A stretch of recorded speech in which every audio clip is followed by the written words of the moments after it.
Lightning like Steve McQueen. I'm in the fast lane when the light turns green. And I built tough, I ain't nothing but grit. Cause I made rugged blood, sweat, and spit. Yeah, like a horse I fly. Better push yourself in for a bumpy ride. I like to play hard, but I work harder. And I weather the storm cause I'm built stronger. What is up, ladies and gentlemen? We are back. We are live. It is the Freight Coach Morning Show, the top morning show in transportation, coming to you guys every single weekday, 8:30 a.m. Pacific, 10:30 Central, to break down some industry headlines and, most importantly, provide some actual insight into what you can do with all of this information. If this is your first time tuning in, welcome. This is the real side of freight, ladies and gentlemen. And what do I mean by that when I say that? I mean that in the sense of I only speak to transportation professionals on this show, as well as my twice-a-week long-form podcast, because I want to speak to the individuals who have done what you're looking to do, or who are currently doing what you're trying to achieve, so you can take that information, apply it, utilize it, and see a meaningful difference in your business and your life. It's one of the many, many reasons why I probably fly this American flag behind me every single day. A, we're the greatest nation on earth, but B, I'm living my American dream, and I want to help each and every one of you live yours as well. All right, we got Thursday in the house. We got freight moving out here. We got stuff going on today, you guys, and there's a bunch of stuff going on in the industry today. We got some pretty good headlines to break down here. But yeah, it's Thursday. Tomorrow's Q&A day. Every single Friday, you guys, as we know, I go and I answer any of the DMs and stuff that I get throughout the week. Fridays are Q&A days. So if you have any sales or operations related questions for the transportation industry, drop them in the DMs. And I will answer them live on Friday's show. It is just the most effective way that I've found to manage my schedule and be able to answer all the questions that everybody brings my way, because, you know, I try my best to keep that engaged out there as things grow and build and evolve in all of this freight journey that we are on here. But what was I going to say? I lost my train of thought. Sorry, I've got my email started beeping because I got loads moving. I got freight to bid on here today. But let me see. Oh, we got Corey Buchan. What's up, baby? Happy Thursday. Thirsty Thursday. He's ready to go already. I love it. Zach Lonergan. What's up, my man? Zach's with V-Hub. You guys should hit them up. Hit up Zach if you guys want to make some money and move some trailers. Flo, good morning to you. Tracy St. Clair watching over on YouTube. Appreciate it, Tracy. Bill McIntyre, great morning, everyone. So back when I started creating content, and I'm just literally kind of thinking about this as a way to kind of bring those videos back in, because I always used to do like these little clips every single day. I used to do like a mindset Monday, a training topic Tuesday, weather the storm Wednesday, Thursday thought topic, and Friday freight tip.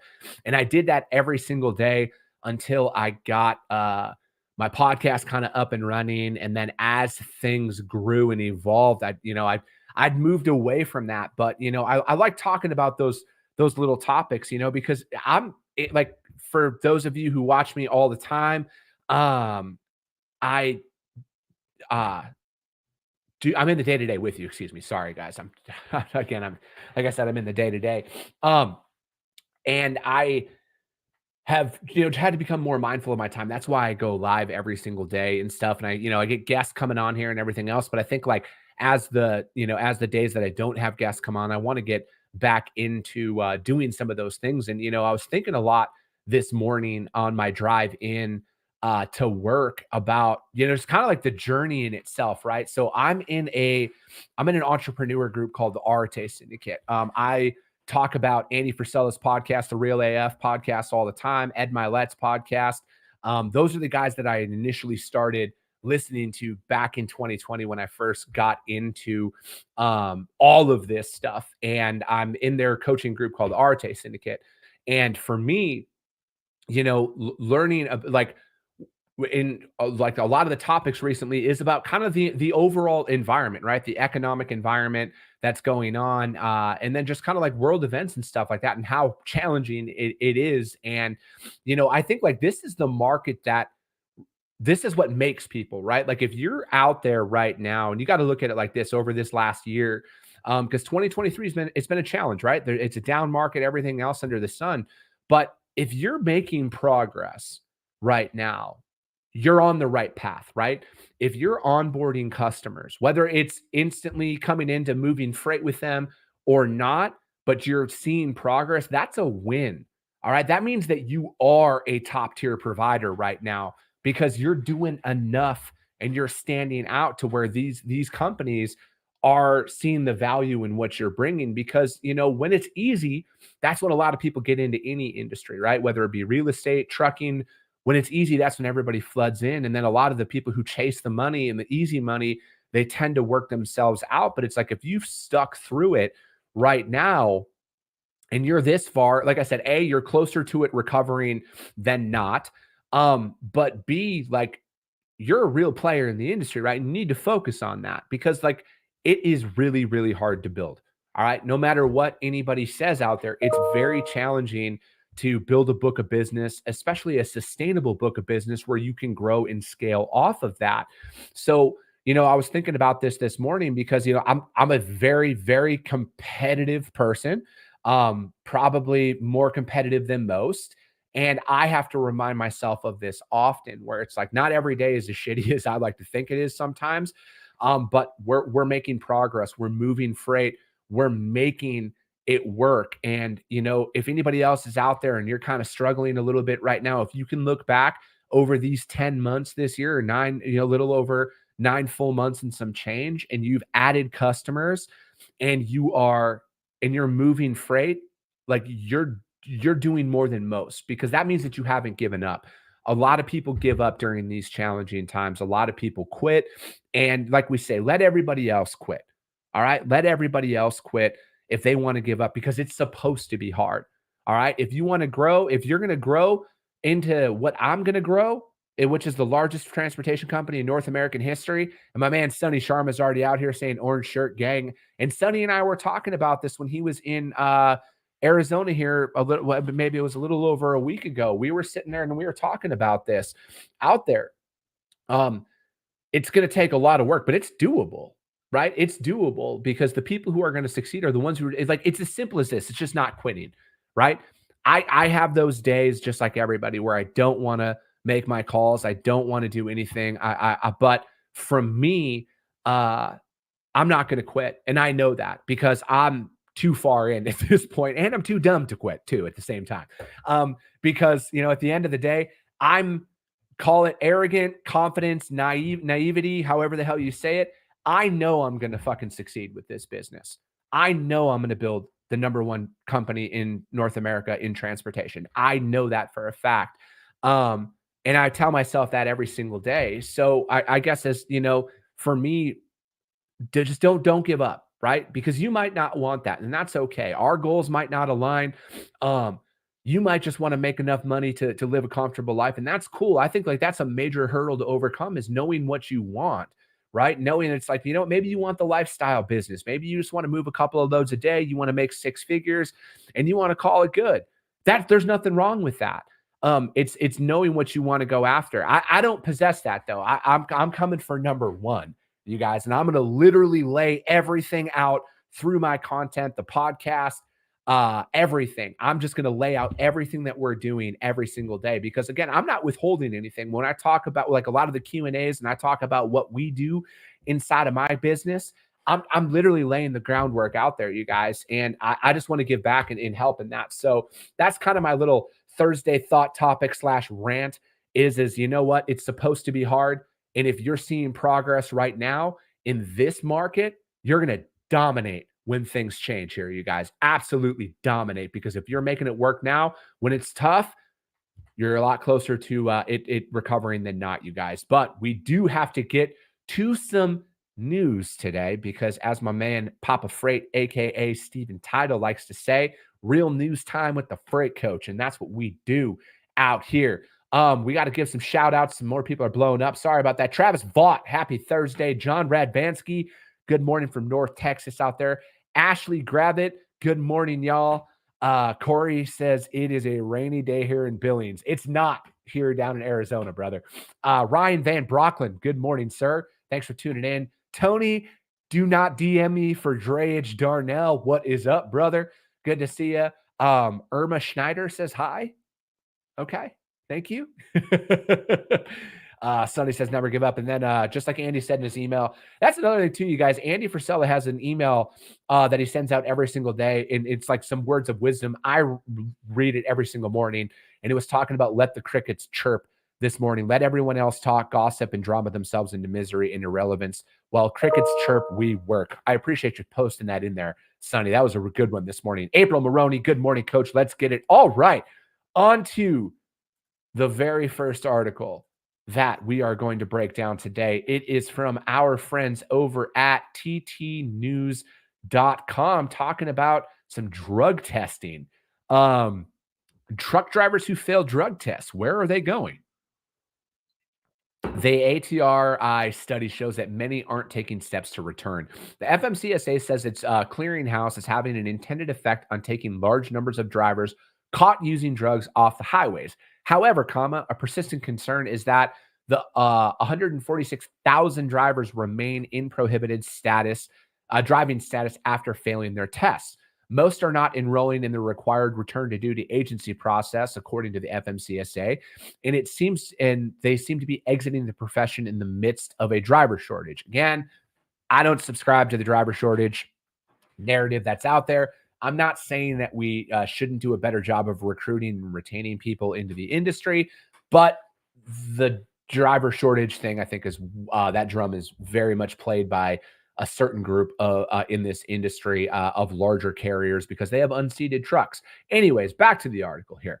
Let me see here. Despite a recent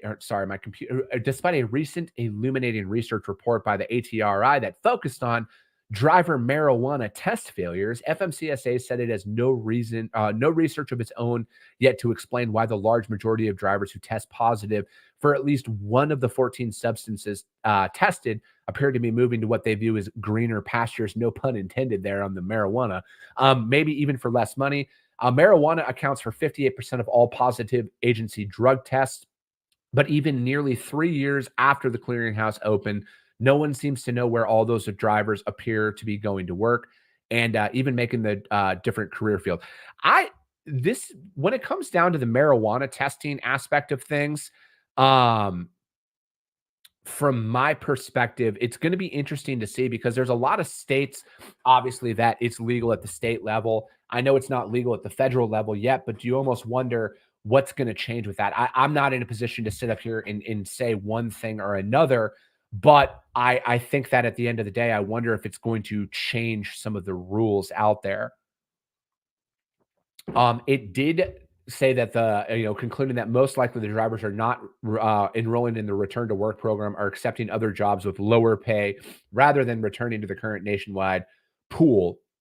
The study concluded data confirms that most have not completed the return to work process and instead opted to remain outside of the interstate trucking industry. Probably going to work for one where you can, utilize the devil's lettuce and still work. Anyways, not accusing anybody of anything. It does say marijuana is a unique problem, that truck drivers cannot use it at all. Zero tolerance. Smoking a joint can cause a driver to fail their drug test. If that happens, a driver must successfully complete the return to work process that's out there. And then to be clear, the number of drivers who tested positive for marijuana is growing. 127,000 of them have tested for positive since the clearinghouse opened in 2020. And as of August, that number had tested as of August of 2022, the number that had tested positive was for marijuana was 88,000 of them. More than 207,000 of those drivers had at least one violation in the clearinghouse. And this indicates that drug and alcohol is functioning as Congress intended. It's going to be very interesting to see where things kind of transition with this one, because it looks like marijuana is the biggest of substance that they're finding out there. The FMCSA did note in calendar years of 21 and 22 that more than 1 million new drivers were added to that, and then a robust indicator of new drivers entering the industry. Therefore, we believe the FMCSA's drug and alcohol program is improving safety. Okay. That's a bold statement considering like crash records are up. So anyways, but the FMCSA said Yeah. However, excuse me, anecdotally, the FMCSA routinely hears from individual drivers who report that hiring motor carriers often have zero tolerance company policies, um, and will not consider applicants who are in the return to duty process. OIDA president said if you test positive, you just as well forget it. He said the rest of the story is that somebody might hire you, but not the better companies. I know from my personal awareness of what goes into trucking is that if you hire a driver that's got a positive test on the record, and you're involved in any big accident that's going to be used against you, it's going to be interesting. It's like this article to me, obviously there should be a zero tolerance. Like when you're out there, operating equipment, I mean, there should be a zero tolerance. I'm not against the zero tolerance policy when it comes to marijuana, but I think it's going to be interesting to see where this progresses into, if there's going to be any changes as more and more states legalize marijuana, and if it ever does reach up to the federal level. I think this is something that everybody needs to pay attention to, because like they do bring up a good point there that if you're in the return to duty process, that you're probably not going to get hired. So I would assume that's why a lot of individuals who do test positive for this stuff do not return, because they probably tried to get another job after getting fired, and then they said, we're not going to hire you because you're not cleared. So I think that maybe this is an opportunity that the FMCSA and the clearinghouse can come up with a policy of getting people back to work out there. Obviously, they use that 1 million people entered the industry in 21 and 22, and we all know why they did. But I think that this is always an area when it comes down to drug testing that obviously zero tolerance for positive tests. You need to be removed from the road immediately. But again, if we're going to talk about how there's a return to work thing, what are we doing and how can we improve that to get people back in the seat? Because people fuck up, right? Like I think we need to be a little bit more understanding of that in today's day and age. Like the cancel culture is rampant all the time, and it comes to every area of our life. And I think that people make mistakes, okay? And we should be a little bit more understanding of that, and we should work with that in that regard. But again, I think that there needs to be a fine line out there, which it seems like they have in the clearinghouse. But it'll be interesting to see that article at ttnews.com. Truck drivers who fail tests, where are they going? Clearly not back behind the wheels. Next article we're going to break down. Our friends over in the state of California are just, Sonny, what are you guys doing out there? Anyways, fleetowner.com, how fleets can prep for California's clean truck check program. The commercial vehicle industry has known California will enforce tighter emission regulations for years. The time to act for fleets operating out west is dwindling. The state's clean truck check program, enacted to ensure commercial vehicles emissions controls operate as designed are quickly repaired when not, was approved by California Air Resources Board in 2021. Essentially, the California board is enacting a new emissions regulation that is requiring all non-gasoline heavy-duty vehicles with a Class 4 gross weight rating of 14,000 pounds or higher to pass emissions inspections in order to operate in California. Let me see here. And that was from Bill Hathaway. He is with Nordgerin. And then it's set to go into effect at the end of the year. In preparation, CARB launched a website this October where truck operators can register their vehicles in a database and pay their $30 compliance fee. Interesting. Another nickel and diming approach from I don't know. You guys can come up with your own opinion on that, but I think we all know what that is for. Hathaway emphasized that any truck meeting the criteria that operates in California is subject to the rule, even if it's registered out of the state. And I want to report that as well, because back when CARB compliance became a thing, I want to say it was like 2012 or 2013 is when it went into effect. Every single vehicle that passes into California needs to be CARB compliant. The reefer unit has to be CARB compliant. The truck has to be CARB compliant. And then even if it's registered out of state, inspections begin in July of 2024 to remain compliant. Fleets outside of California planning to travel into the state on or after July must register and pay the $30 fee at onset. CARB will require these trucks to receive 2 annual inspections for vehicles with 2013 model year and newer. These inspections can be done with a certified scan. Equipment older than that will require visual inspections. Both the types of examination must occur twice per year with the frequency of 2013 or newer, and 4 times per year in 2026. Good Lord. CARB got an early jump on enforcement this year, deploying screeners out there. It's definite possibility because currently there are 16 other states that have adopted or in the process of adopting these strict emissions standards. So pay attention if you are living in New York, New Jersey, Massachusetts, and then Oregon, Washington State, and New Mexico, because those are all on the docket there. Should this occur, lackey stress all the fleets. Hey, so you know what? Let's just add more fees on there. So if you're driving through any of these states, even if you're not picking up and delivering in there, you need to be compliant with this. Again, my personal opinion of this is irrelevant. I think we all know what that is. It's a joke, but I'm here just to report out there and help you guys get ahead of a lot of this stuff. It goes on to talk about enforcing the program for vehicles based in California.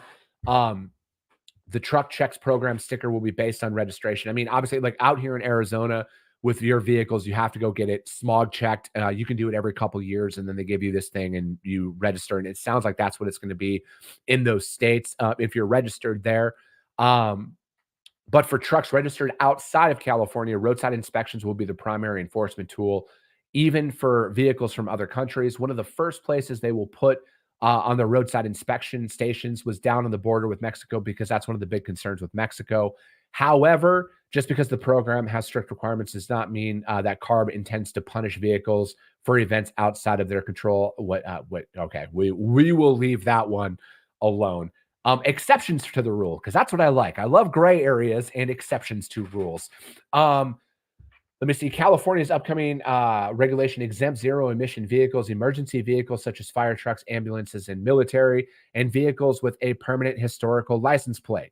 Operators also won't have to worry about their certification during periods of emergencies or crisis. Because the reefer engines fall under the small engine coverage by CARB, they will not be covered by this regulation. It is only a motorized vehicle where the motor is used for actually moving the vehicle, not in the situation with a reefer that you're using to generate refrigeration. But of course, any of these exceptions are subject to change, which we all know that they probably will. You're going to receive a 90-day notice if you're registered in California. But again, you guys pay attention to this, because, you know, I know when the CARB compliance thing became a thing back in the day, it definitely affected things short term, but get ahead of this stuff, you guys. Unfortunately, states are going to do what they're going to do in these situations, and there's going to be other states that will probably follow suit. And we all know what that means, and it's going to be California, and then you can just follow along with the blue states in this one that they have already set out there: New York, New Jersey, Massachusetts, Oregon, Washington State, stuff like that. So pay attention to that stuff, you guys, because if you're out there operating in these regions, you want to know you don't want to get caught, because Lord knows there's going to be a fine associated with this. I would highly doubt that there's going to be a warning. So pay attention to that, you guys. The CARB, California's Clean Truck Check program, is coming into effect. That article, fleetowner.com. Let me see here. Last article is going to be from FreightWaves. Some positive signs, but trucking market moves deeper into a limbo. Third quarter survey of shippers showed that the freight industry has moved deeper into a limbo as excess inventories have largely been purged, but there's still no immediate need to restock. Shippers registered a slightly overall view of the economy this quarter, returning to a 4.9 reading. True retail shippers account for just 2% of the overall survey. However, food and beverage segments account for 14%. 1/3 of the responses come from 3PLs, with the bulk of the remainder skewed out there. Inventories continue to decline among this group, with the report concluding net inventory versus ordering is approaching break-even levels. Shippers planning to maintain inventories increased 5 percentage points to 55%, which is an all-time high. Those looking to reduce inventory fell 7 points to 41%. The problematic part for carriers is only 5% of shippers polled are looking to increase stock levels. Even with a modest improvement to the survey, 60% will maintain on or increase inventories. 64% of respondents don't expect inventory levels to notify. I'm looking to see what their data point is here, because if we're talking these numbers, if we're saying 64% of respondents, I want to know how many actual respondents there were. Because if we're talking 5 people, again, data sets are key. You got to utilize data. Don't get me wrong, but we also need to know how many people are actually talking about this stuff, or is it just 3 people? Let me see here. Despite the mixed messaging, it's clear shippers are continuing to wait before hitting the restock button, even as inventory situation rapidly improves, says Morgan Stanley. Perhaps they are waiting for a final decision on whether consumer spending remains resilient. Expectations around transportation capacity indicated further loosening for all modes except for LTL. Those polled say LTL capacity will be tighter 6 months from now. The survey showed truckload capacity expectations stepped up from 4.3 to 4.3 from 4.1, but remained abundant. It's interesting that LTL expectations did not materially outperform truckload. Truckload may be close to second derivative beneficiary.